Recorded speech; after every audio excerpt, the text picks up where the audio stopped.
Hello hi नमस्कार। Welcome back to my channel a new hope. Guys, today हम बात करेंगे कि हमारा जो MCQ series D triple S P and EMRS बहुत एक होलिस्टिक अप्रोच में हम ले रही है। उसका प्रिपरेशन भी हम इसी के तरह करेंगे। उसका डिटेल्स जो है हमारे जो कि पेपर वन के लिए पहले मैंने पेपर वन कवर करे हूँ, उसके बाद सारा सब्जेक्ट नॉलेज थोड़ा बहुत ट्राई करूँगी कि कवर हो जाए। ओके, और भी बहुत सारा डिटेल्स हमारा एमसीक्यू सीरीज लगभग 35-40 एमसीक्यू सीरीज है जो कि ईएमआरएस के लिए प्रिपरेशन हो रही थी, वो भी डी ट्रिपल एस पी के लिए, सीटेट के लिए, और भी बहुत सारे एग्जाम जो कि related to teaching job and position आप देख सकते हो। बहुत सारी चीज़ मैं डिस्क्रिप्शन बॉक्स में वो लिंक दे दूंगी और आई बटन में भी दे दूंगी। Please guys to watch all the EMRS series and MCQ series for EMRS and DSSS. Guys, let us start this video. Today we are going to at least cover 50% of the MCQs on regarding paper one जो कि हमारे effective communication के बारे में है, ICT के बारे में, which is the most important part. So guys, let us start. Please to subscribe my channel, share and like this video. Question number one, when we say that communication is intentional, it means that अगर हम कहते हैं कि communication is intentional, कोई उद्देश्य रखकर हम communicate करें तो उसका मतलब क्या है? Option number A, sender consciously intends to affect the behavior of receiver of the message. Effective communication is a process of acting on information. Then हमारा एक मिनट, बहुत बड़े हो गए इसके क्वेश्चन तो दिखाई नहीं दे रहे. Okay. When we say that communication is intentional, it means what? Sender consciously intends to affect the behavior of receiver of the message. Option number B, effective communication is a process of acting on information. Option number C, through speech communication people make sense of the world. इनमें से कौन से option सही है जब भी हम कहते हैं कि कम्युनिकेशन इज इंटेंशनल?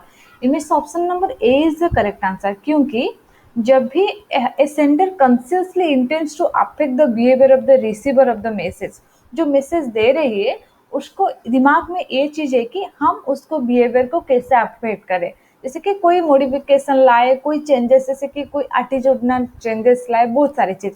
कभी कोई मैसेज हमको बहुत खुशी का मैसेज मिल रहा है, एक वेरी गुड न्यूज़, तो हम कैसे रिएक्ट करते हैं? हम बहुत ज़्यादा खुश हो जाते हैं. कभी कोई गलत सा मैसेज, जैसे कि कोई सैड वाला न्यूज़ मिल जाते हैं हमको, तो क्या होता है, हमारा बिहेवियर में भी, हमारा एटीट्यूड अपीयरेंस पे भी चेंज आ जाती है. तो ये सारी चीज़ होता है कि कभी कम्युनिकेशन इंटेंशनल हो, तो ये है sender consciously intends to affect the behaviour of the receiver of the message. तो option number A is the correct answer. Then question number 2, communication is the transfer and understanding of what. Communication अगर हम कहें किसका transformation हो रही है, और understanding of what हम किसको जान रहे हैं? आइडियाज, कंसेप्ट, मीनिंग और वर्ड्स. कम्युनिकेशन में क्या चीज़ हम ट्रांसफर करें? जो है मीनिंग. ठीक है, option number C is the correct answer. Then question number 3, which of the following can be termed as the context of communication. Communication जो होते हैं उनमें से हम किसको हम कह सकते हैं ये कंटेक्स्ट है? Option number A, an interference with message reception. Option number B, effective communication. Option number C, verbal and non-verbal responses to messages. Option number D, a physical and psychological environment for conversation. इन चारों में से क्या चीज हम कहते हैं कि can be termed as the context of communication? Communication का जो कंटेक्स्ट कहते हैं. ठीक है, option number D is the correct answer. It is a physical and psychological environment for conversation. जो कंटेक्स्ट में हम बात कर रहे हैं, शुरू कर रहे हैं, तो ये है हमारे एक physical and psychological environment for conversation और कम्युनिकेशन. इसको हम कहते हैं कंटेक्स्ट ऑफ कम्युनिकेशन. तो option number D is the correct answer. Then question number 4, which of the following is Berlo's linear model of communication. मैंने एक वीडियो बनाई थी कम्युनिकेशन थ्योरी के बारे में, वो चैनल में है, आप प्लेलिस्ट में जाकर देख लो. ये सारे कम्युनिकेशन रिलेटेड, इफेक्टिव कम्युनिकेशन, ये सारी चीज़ आपको पता हो जाएगी. देन ऑप्शन नंबर ए में क्या है? SMRC जैसे कि सेंडर, मैसेज, रिसीवर, कोडिंग, ये सारे चीज जो मॉडल ऑफ लिनस कम्युनिकेशन के बारे में है। थियोरिटिकल कम्युनिकेशन को आपको अगर समझना है तो you should have to follow all this video. Then sender, message, coding and receiver, और सेंडर, रिसीवर, मैसेज, कोडिंग, और सेंडर, रिसीवर, कोडिंग, मैसेज, इन चारों जो है कम्युनिकेशन के जो मॉडल है, बर्लोस लाइनर मॉडल हम किस में है, वो चारों में से कौन से सही है, जो कि हमारे option number B, sender, message, coding, then receiver. ठीक है, option number B is the correct answer.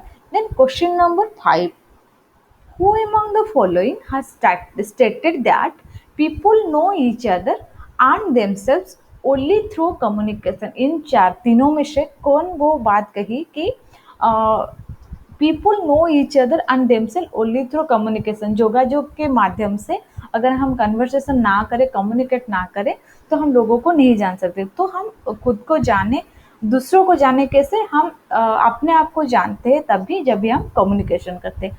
George Herbert Mead, Mahatma Gandhi, Martin Luther king, इनमें से इन तीनों में से कौन कही ये बात और कोई नहीं भी है ऑप्शन से? Option number A is the correct answer, जो कि हमारे है जॉर्ज हर्बर्ट मीड या GH Mead. Okay, then question number 6, the ability to communicate effectively. चार ऑप्शन यहाँ पर है, आपको बताना है कि which one the correct regarding the ability to communicate effectively. अगर हम जोगाजोग माध्यम को बहुत इफेक्टिव या फलप्रद बनाए तो उसका एबिलिटी क्या होना चाहिए, क्षमता क्या होना चाहिए हमारे पास? Option number A, depends on the educational level.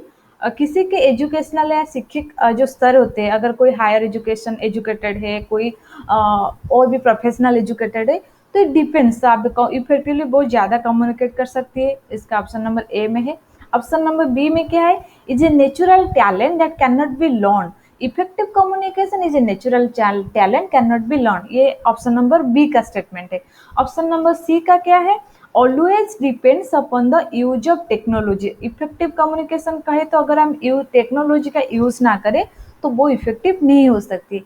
और ऑप्शन नंबर डी में क्या है, कैन बी लर्न। तो यहाँ पर option number C, D is the correct answer, जो कि effective communication will learn through the process of teaching and learning, communicating. अगर हम जितनी ज़्यादा बात करें, जितने ज़्यादा कम्युनिकेट कर रहे हैं हमारे फ्रंट के साथ, तो उसी के हिसाब से हम सीखते हैं वो चीज़। So effective communication can not depends on the educational level. कोई अगर प्राइमरी लेवल का एजुकेशन है, किसी के पास अगर हायर सेकेंडरी या प्रोफेशनल लेवल का एजुकेशन है, इसका मतलब नहीं है कि वो प्राइमरी लेवल का लोग इफेक्टिवली कम्युनिकेट नहीं कर पाएंगे।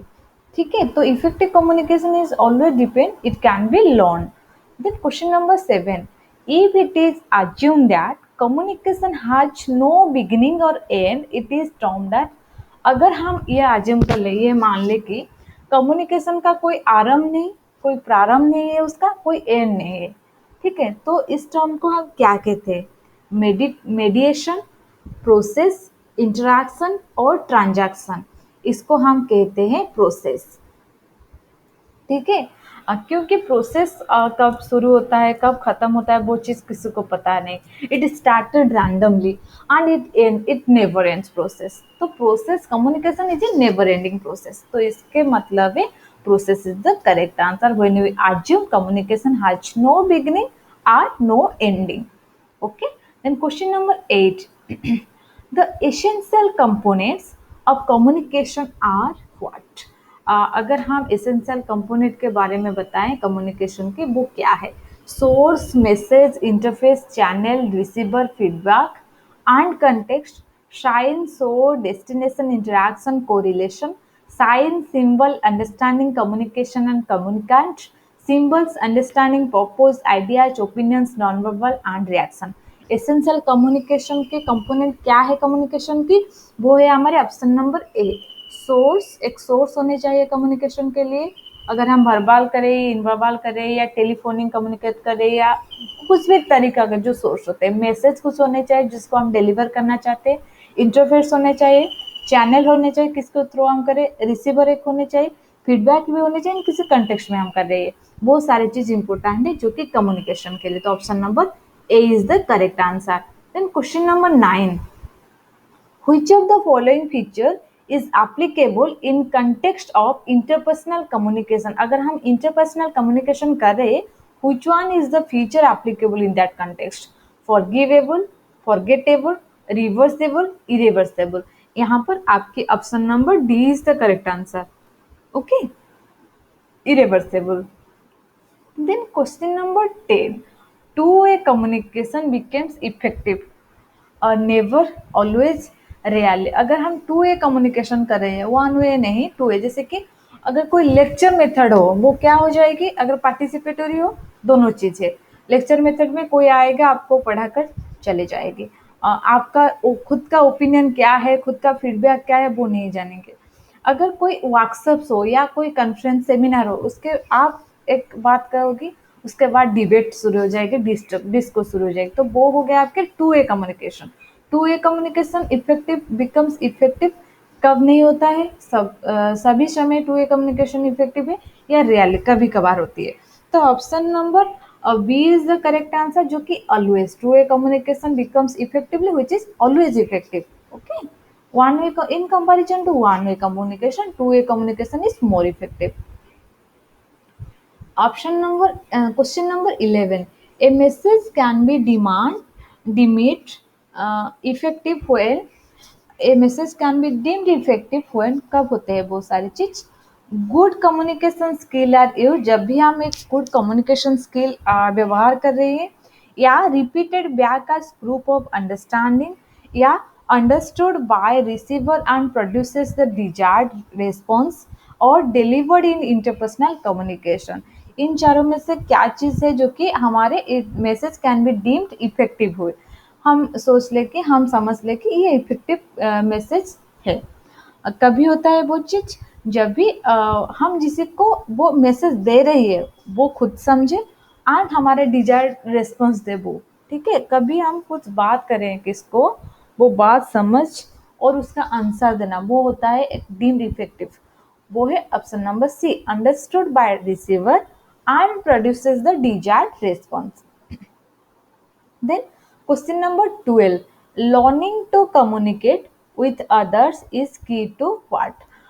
Learning to communicate with others is key to eliminating listeners all physiological knowledge, never being misunderstood, establishing rewarding relationship, और all the above. यहाँ पर आपकी option number C is the correct answer, establishing reward relationship.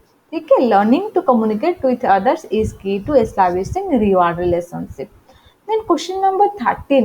During the communication process, the message is converted to a symbolic form called as. जब हम communication कर रहे हैं, जो मैसेज दे रहे हैं, ये बदल जाता है किसमें, सिंबॉलिक फॉर्म में, तो उसको हम क्या कहते हैं, डिकोडिंग, एनकोडिंग, डेशिफरिंग, एक्सपांडिंग. इसको हम कहते हैं एनकोडिंग, कोई मैसेज को एनकोड कर रही है. ठीक है. Then question number option number B यहाँ पर सही आंसर है. Then question number 14. One's own description as a person is, अगर मैं खुद को डिस्क्राइब करूँ एज ए पर्सन, एक व्यक्ति के हिसाब से, वो क्या है, self concept, self perception, self awareness और सेल्फ रिस्पेक्ट. वो हमारा होता है सेल्फ कंसेप्ट, हम खुद को कैसे जानते हैं, हम खुद को प्रेजेंट कर रहे हैं दूसरों के पास, वो होता है हमारे खुद को डिस्क्रिप्शन दे रहे हैं अपने आप का. Then question number 15. Which of the following term describe the communication between two people, दोनों लोगों के बीच जो कम्युनिकेशन हो रही है, that involves sending and receiving message. वो कोई सेंड कर रही है और कोई रिसीव करे, एक बात करे, वो दूसरे उनको सुन रही है या समझ रही है, उस प्रोसेस को हम क्या कहते हैं. अगर दोनों लोग के बीच कम्युनिकेशन हो रही है, दैट इन्वॉल्व्स, क्या इन्वॉल्व करे वो दोनों चीज, सेंडिंग एंड रिसीविंग ओनली, उसको हम क्या कहते हैं, डिकोडिंग, एनकोडिंग, ट्रांजैक्शन और डायडिक, उसको हम कहते हैं डैडिक, जो कि दोनों लोग के बीच में होता है. डैडिक का अर्थ two. Okay. Then question number 16. Which of the following is the essence of effective communication, इन चारों में से कौन वो ज़्यादा इम्पोर्टेंट है जो कि इफेक्टिव कम्युनिकेशन के लिए, मैसेज, फीडबैक, एनकोडिंग, डिकोडिंग. वो हमारे फीडबैक, अगर कोई इफेक्टिव कम्युनिकेशन है तो हम फीडबैक के दौरान जान सकते, जैसे कि कोई सेमिनार हो रही है, कोई अभी ऑनलाइन प्रोग्राम हो रही है, कुछ भी प्रोग्राम हो, हमको एक फीडबैक फॉर्म मिल जाती है। हमको भरना है कि कौन सी सेशन आपको ज़्यादा अच्छा लगे, कितने आउट ऑफ 5 आप कितने दोगे स्टार उनको, वो होता है हमारे इफेक्टिव कम्युनिकेशन, पता चल जाते। तो option number B is the correct answer. Then question number 17, people who engage in frank and open expression of their feelings are considered as those people। बहुत लोग ऐसे होते हैं कि बहुत ओपन होते हैं, जो भी बात दिल में होते हैं वो जुबान में होते हैं। लेकिन बहुत ऐसे भी लोग होते हैं जो कि एक बात मन में है, एक बात बता रही है हमको, जैसे कि हम एक ड्रेस पहने हैं, आज एक अटायर में है, आपको अच्छा नहीं लग रहा है वो चीज़, तो आप ओपनली बोल देते हो बहुत फ्रैंक को, नहीं ये ड्रेस आपको अच्छा नहीं लगता। वो होता है ओपन पीपल। एक्सप्रेशन अपनी फीलिंग्स वो अच्छी तरीके से ओपनली वो फ्रैंक लेके देते, नहीं सोच समझ करके ये वो बंदे क्या सोचेंगे जो हमारे सामने खड़ा है। उसको हम क्या कहते हैं?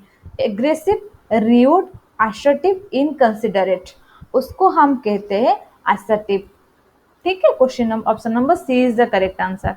Then question number 18, a low context culture is one where a low context culture is one where most of the information is unspoken, most of the information is explicitly stated in the verbal message, most of the information is apparent, most of the information is non existent। अगर ए लो context culture का है is one where, किसके साथ है वो? हमारे B, option number B is the correct answer, जो कि most of the information is explicitly stated in a verbal message. Okay, then question number 19, question number 19 में क्या है आपके? A high context culture is one where, एक high context culture is low context culture हो गया हमको। अरे वहां पर यहाँ पर एक हाई कंटेक्स्ट कल्चर है, much of the information is about the context और पर्सन, अबाउट द कंटेक्स्ट और about the person. Much of the information जो दे रही है वो कंटेक्स्ट के है सही थे या पर्सन के लिए है। और much of the information is spoken, बहुत जो इन्फॉर्मेशन है वो स्पोकन की फॉर्मेट में है। Most of the people, most people use sign language, high context culture में हम साइन लैंग्वेज का यूज करते हैं। और much of the information is unspoken, बहुत सारी इंफॉर्मेशन जो है वो अनस्पोकन रह जाती है। इनमें से कौन सी ऑप्शन सही है जो कि हाई कंटेक्स्ट कल्चर के बारे में बता रहे हैं?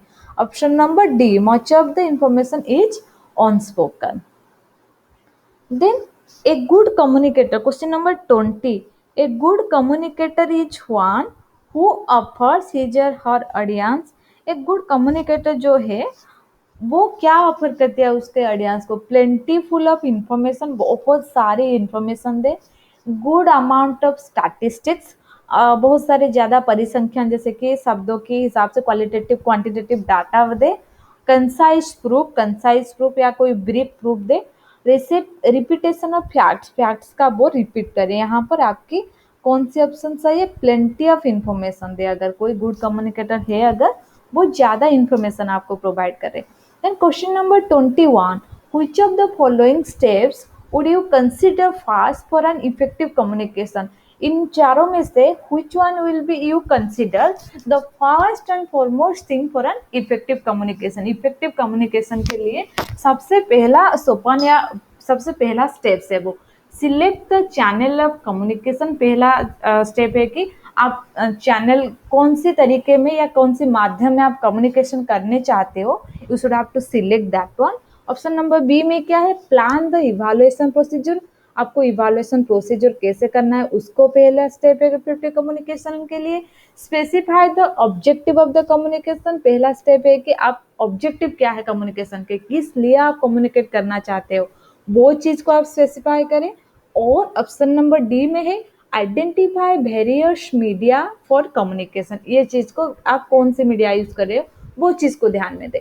तो यहाँ पर आपके option number C is the correct answer. आपको पहले से ऑब्जेक्टिव क्या है, उद्देश्य या लक्ष्य क्या है आपकी कम्युनिकेशन के, वो धारण करना है। तो option number C is the correct answer. Then question number 22, the primary channels used by individual to communicate with others are, जो एक प्राइमरी चैनल है सभी वो यूज करते व्यक्ति के साथ बात करने के लिए, इंडिविजुअल जो बात करे वो क्या है? Radio and television, email, tone of voice, site and sound. वो क्या है आपकी साइट एंड साउंड। ठीक है, वो चीज से प्राइमरी कम्युनिकेशन के लिए option number D is the correct answer. Then question number 23, encoding is important to, encoding किसके लिए इम्पोर्टेंट है? Encourage feedback, eliminate noise, produce messages, ensure decoding of messages. Encoding आपको प्रोड्यूस ऑफ मैसेज के लिए important है, तो option number C is the correct answer. Then question number 24, communication will be effective. आपको effective communication के बारे में ज़्यादा जानना है, क्योंकि प्राइमरी लेवल का जो पीआरटी का एग्जाम का हो या टीजीटी का हो, वो सारी चीज is related to effective communication के बारे में बहुत क्वेश्चंस आता है। तो आईसीटी का लेवल का क्वेश्चंस भी बहुत आ जाती है, जैसे कि कोई टेक्नोलॉजी यूज हो रही है, अभी नया टेक्नोलॉजी के बारे में जो न्यू इन्वेंशन हो रहे हैं, that will be covered during the course of time. So it option number ए में क्या है इफेक्टिव कम्युनिकेशन के बारे में? It is deliver slowly and clearly. ये बहुत धीरे धीरे आपको बता रही है या क्लियरली सारी चीज को एक क्लैरिफाई कर कर बता रही है। Effective communication is delivered in a calm situation, एक शांत परिवेश में वो हो रही है। और it is reaches the receiver completely, ये रिसीवर के पास कंप्लीटली पहुंच जाते हैं। और if it reaches the receiver आज इंटेंडेड बाय द सेंडर, तो ये इन सेंडर जो चाह रही है को मैं वो चीज़ रिसीवर के पास दो, तो वो चीज़ से जो रीच करती है, वो सारे ऑप्शन में क्या सही है जो कि इफेक्टिव कम्युनिकेशन के बारे में है। तो option number D is the correct answer. If it reaches the receiver आज इंटेंडेड बाय द सेंडर, अगर मैं चाह रही हूँ कि आपको इफेक्टिव कम्युनिकेशन के बारे में सारी चीज़ बताऊँ, लेकिन आप इफेक्टिव कम्युनिकेशन बारे में ना जानकर आप और किस बारे में आपके पास जो मैसेज जा रही है, तो वो इफेक्टिव कम्युनिकेशन नहीं हो रही है। अपने आपने इंटरप्रिटेशन में डाल देना, वो इफेक्टिव कम्युनिकेशन नहीं है।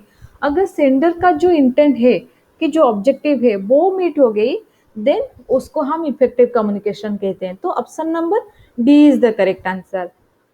Then question number 25. It's the 50% question we covered. Okay. Which of the three components are parts of the human communication process? यहाँ पर चार ऑप्शन है. There is four option. You have to find out that a particular one. Which are the three components part of human communication process? मनुष्य की जो योगाযোগ प्रक्रिया है उनका तीन कंपोनेंट क्या है? ऑप्शन नंबर ए में क्या है? Message recording feedback. Option number B में क्या है? Noise feedback and jargon. Option number C में क्या है? Message noise and feedback. Option number D में क्या है? Feedback message and critiquing. Option number यहाँ पर सही है आपकी ऑप्शन नंबर सी, जो कि मैसेज नॉइज एंड फीडबैक। तो option number C is the correct answer. Then question number 26, words are what? connotative, denotative, symbols or unnecessary? Words are symbols. Okay. Then question number 27. Emo emotions are, sir यहाँ पर spelling mistake हो गया है, यहाँ है emotions. Emotions are emotional conferences, specifically expressive bodily gestures, emotional requires, then type of symbol that communicate facial expression. तो यहाँ पर option number D is the correct answer. That is one type of symbols that communicate facial expression. हम जो emotions हमारे भीतर है, बहुत ज़्यादा खुश हो, दुखी हो या परेशान हो या डरी हुई हो, वो सारी चीज़ इमोशंस है। वो हमारा किस में शो करे, रिफ्लेक्ट कर रही है? वो फेशियल एक्सप्रेशन कैसा है उसमें शो कर रही है या रिफ्लेक्ट कर रही है, प्रतिफलित हो रही है। Then question number 28, in the communication process to encode means, in communication process में हम तीन चीज़ कहते हैं, जैसे कि डिकोडिंग एनकोडिंग, दो चीज़।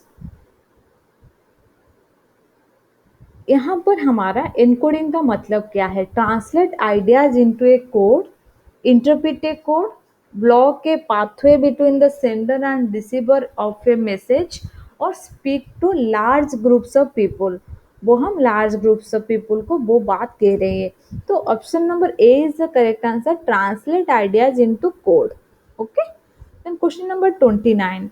A person is more likely to use eyes contact while जब भी हम एक पर्सन कभी वो आई कांटेक्ट को ज़्यादा यूज़ कर रहे हैं या ज़्यादा व्यवहार कर रहे हैं, लिसनिंग जब भी सुन रही है, अनइंटरेस्टेड इन कम्युनिकेशन, कम्युनिकेशन में कोई इंटरेस्ट नहीं है, स्पीकिंग जब वो बोल रहे हैं, इंटरप्रेटिंग जब भी वो इंटरप्रेट कर रहे हैं कुछ चीज़ को, वो यहाँ पर ऑप्शन है, ऑप्शन नंबर ए लिसनिंग। जब भी हम कुछ सुन रहे हैं तब भी हमारे आई कांटेक्ट ज़्यादा अच्छे हो रही है या आई कांटेक्ट हो रही है। Then question number 30, feedback is what. अगर हम फीडबैक के बात करें, effective communication is a major one part. Option number A suitable a situation in which the sender and the receiver exchange information. Option number B, confined to the verbal form of communication.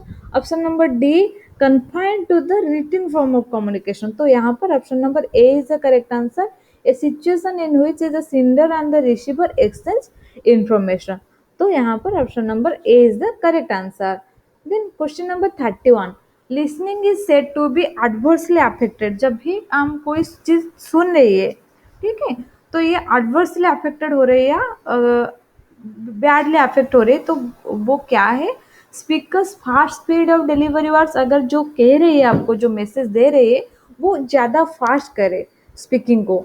या option number B में क्या है? Message loaded with too much of information. अगर वो ये message जो दे रही है आपको बहुत इंफॉर्मेशन लोडेड है। या improper selection and use of media, अगर कोई गलत मीडिया से वो बात बता रही है। और option number D, all of the above. So option number D is the correct answer. यहाँ पर जो भी हो वो गलत है कि ये इफेक्टिव कम्युनिकेशन को एडवर्सली अफेक्ट करती है, ठीक है, लिसनिंग को। तो क्वेश्चन नंबर 31 के option number D is the correct answer, all the above. Then question number 32, which of the following terms is closely related to feedback. इनमें से चारों में से क्या चीज है, क्या टर्म है जो कि हम फीडबैक से सहित क्लोज रिलेटेड है? ब्रेनस्टॉर्मिंग, हीरोइस्टिक, साइबरनेटिक्स और नॉन ऑफ द एबव। यहाँ पर option number C is the correct answer, cybernetics. Then question number 33, feedback is a listener's, जो सुन रहे हैं उसका क्या है? Verbal critique of your message, वो बात में बता रहे हैं आपको कि ये मैसेज है, क्रिटिक जैसे कि क्रिटिसिज्म है या कोई कंस्ट्रक्टिव मैसेज है। या एक्सेप्टेंस ऑफ द मैसेज, वो एक्सेप्टेंस है। Verbal and non verbal response to the message, adversion to the message. तो यहाँ पर option number C is the correct answer. ये लिखित हो सकती है या मौखिक हो सकती है। आप जो मैसेज के लिए जो रेस्पॉन्स है आपके भीतर, वो है feedback. Then question number 34, when we try to organize details in our minds we are seeking to। जब भी हम सारे चीज़ को डिटेल हम ऑर्गेनाइज करें हमारे दिमाग में, हमारा मन में, वो क्या है? Produce new ideas in our mind, process complex information and then categorize it, categorize difficult and easy pieces of information, process simple information and categories। तो यहाँ पर option number B, process complex information and then categorise it, ठीक है। Then question number 35, which is feedback in newspapers communication। Newspaper communication में feedback क्या है? Article, editorial, letters to the editor और news. तो हमारा न्यूज़पेपर है वो है C, option number C is the correct answer, letters to the editor वो है feedback. Option number question number 36, to decode a message. जब भी हम पढ़ रहे थे एनकोड, फीडबैक के बारे में जाने, then decode. To decode a message is to evaluate the message, हम इवेलुएट कर रहे हैं। Translate ideas into code, reject the message, interpret the message. तो यहाँ पर option number D is the correct answer, interpret the message. अभी हमें decode कर रही है, ठीक है, लेकिन एनकोड में क्या आते हैं? Translate ideas into code. Then question number 37, a message is a signal that serves as stimuli for the sender, stimuli for a receiver, stimuli for a mass audience और noise reduction। तो यहाँ पर एक message क्या है? Option number B is the correct answer, stimuli for a receiver। Then question number 38, the objective definition of a word is its indirect meaning, connotative meaning, denotative meaning और direct meaning. The objective definition of a word, word का एक definition, objective definition का उद्देश्यमूलक जो definition होता है वो है हमारे option number C, denotative meaning. Okay, Then question number 39, the subjective meaning of a wall is its. अगर हम subjective meaning का objective meaning हो गए डिनोटेटिव, सब्जेक्टिव मीनिंग किसको कहा, डिनोटेटिव, इनडायरेक्ट, एंटोनोमी, कोनोटेटिव, तो वो है हमारे connotative meaning. Okay, then question number 40, which of the following explains feedback, इन चारों में से क्या आपके फीडबैक को एक्सप्लेन करे.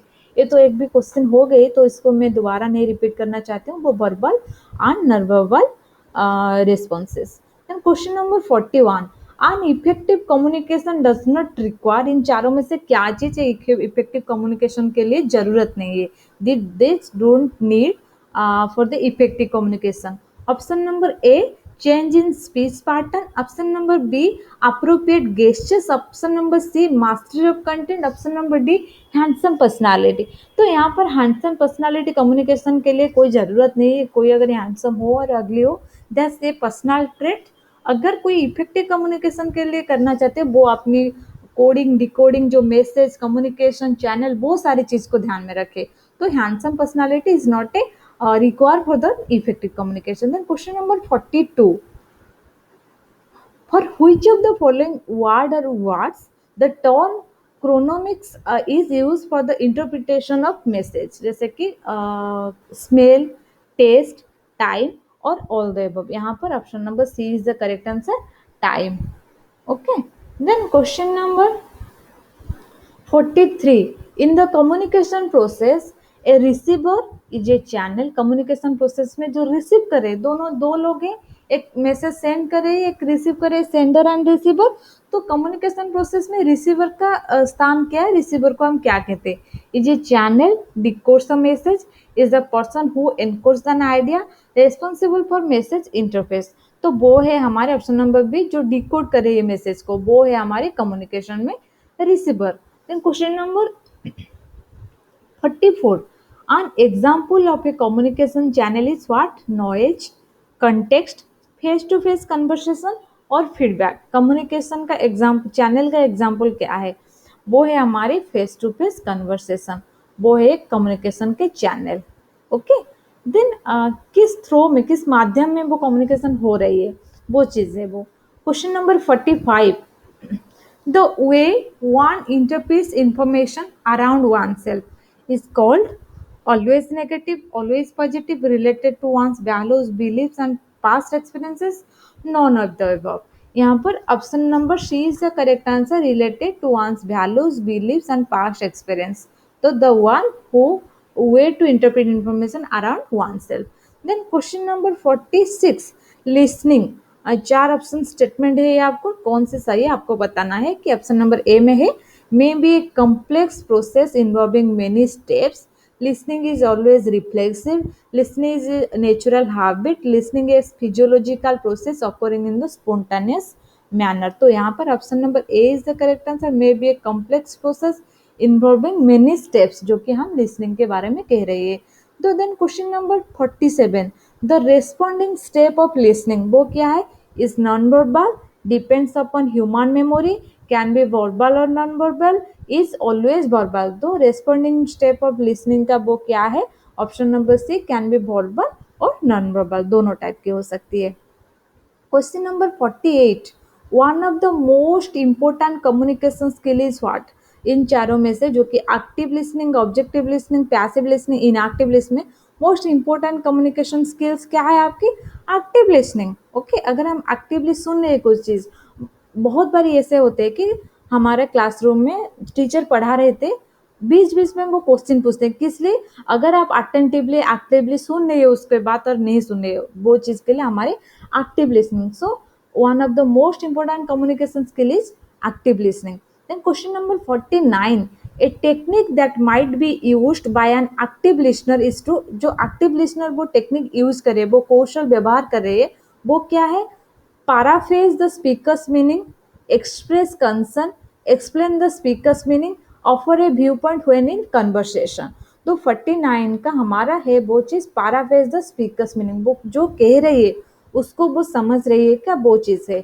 Okay, then for 50, the last question one, effective listening inclusion. इस क्वेश्चन को कहने से पहले मैं एक बात कहूँ, today is World No Tobacco Day, जो कि 31 में एवरी ईच ईयर हम वो चीज़ को ऑब्जर्व करते हैं। वो किस लिए? Just quit टबाको। अगर कोई लोग टबाको यूज़ कर रहे हैं, सारे लोग जानते हैं कि टबाको causes cancer.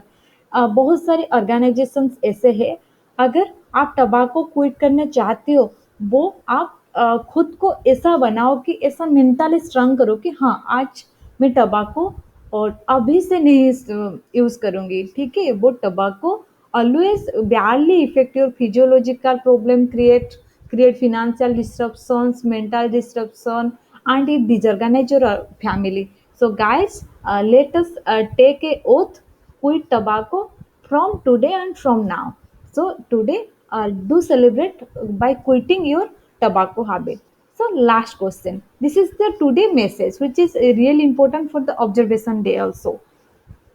Effective listening includes filtering out points of disagreement, detailed analysis, attaching subjective meaning to the message, और confirming one understand of a message.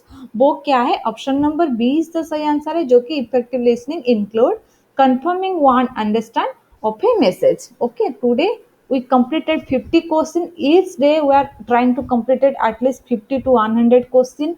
अगर हम इसी तरह प्रैक्टिस करें सारी चीज़ को, then it will be covered around 10,000 question in a very short span of time. So guys, please to watch all this video, all the MCQ series, AMRS preparation, DSSS preparation series, and practice it at your home.